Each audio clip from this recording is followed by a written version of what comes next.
Among the ancient Celts, the severed head held strange and powerful meaning. Why did they cut off the heads of their enemies and guard them so carefully? Was it magic, a message, or something darker still? My name is Special Agent Anderson. Tonight, we uncover the secrets hidden behind this haunting ritual.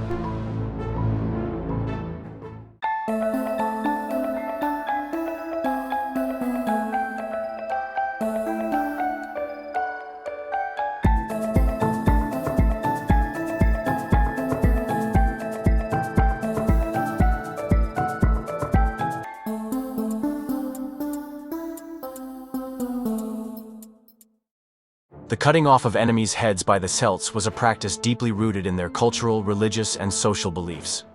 This ritual, described by ancient Greek and Roman writers such as Strabon and Diodorus, had a complex meaning that went far beyond mere cruelty. In the Celtic world, the head was considered the seat of the soul, consciousness, and power. This idea was reflected in their myths, legends, and works of art, in which the head often played a central role. For the Celts, the head was the most important part of the body, and its possession signified control over a person's essence and spiritual energy. Cutting off the head of an enemy was therefore not only used to defeat him physically, but also to disempower him spiritually. It was an act of demonstration of power that symbolically transferred the strength and prestige of the defeated to the victor.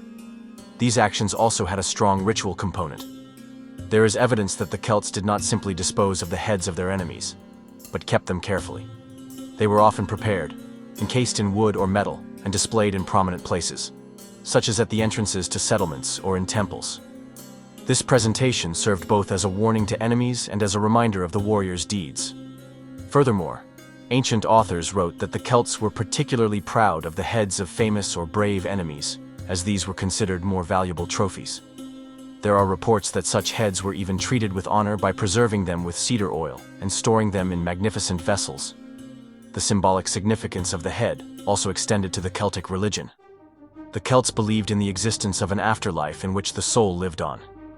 Separating the head from the body could therefore also have been seen as a way of influencing or even preventing the passage of the enemy into this other world. Furthermore, such rituals could also have been a form of sacrifice to honor the gods or to ask for their protection.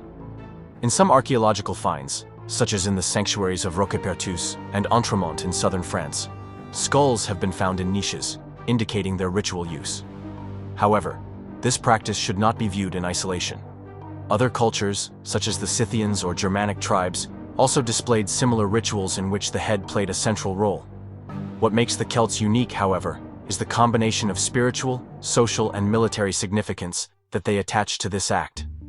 The Celts were a warlike people, and success in battle was not only a matter of survival for them, but also a source of honor and status.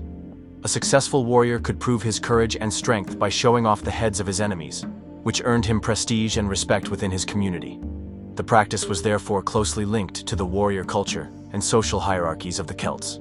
However, it is important to emphasize that the accounts of this practice often come from external observers, particularly Greek and Roman authors, who often portrayed the Celts as barbaric and savage. These accounts may therefore be exaggerated or distorted to emphasize the cultural differences between the civilized Romans and the savage Celts.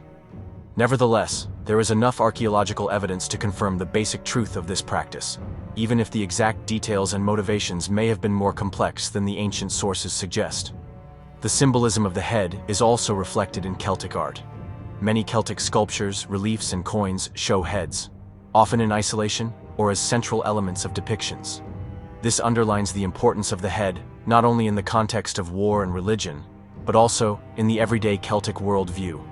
It is conceivable that these representations also serve to emphasize the protective function of the head, or its role as a source of wisdom and inspiration.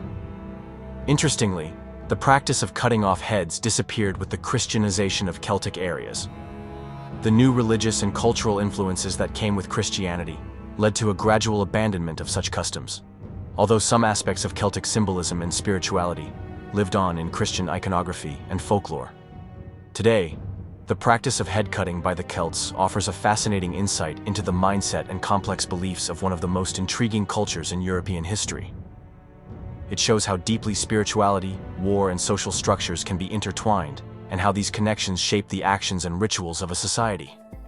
By understanding the Celtic view of the head as a symbol and medium of power, we not only gain a better understanding of their culture, but also of the universal meaning that people have always attributed to certain body parts and symbolic actions.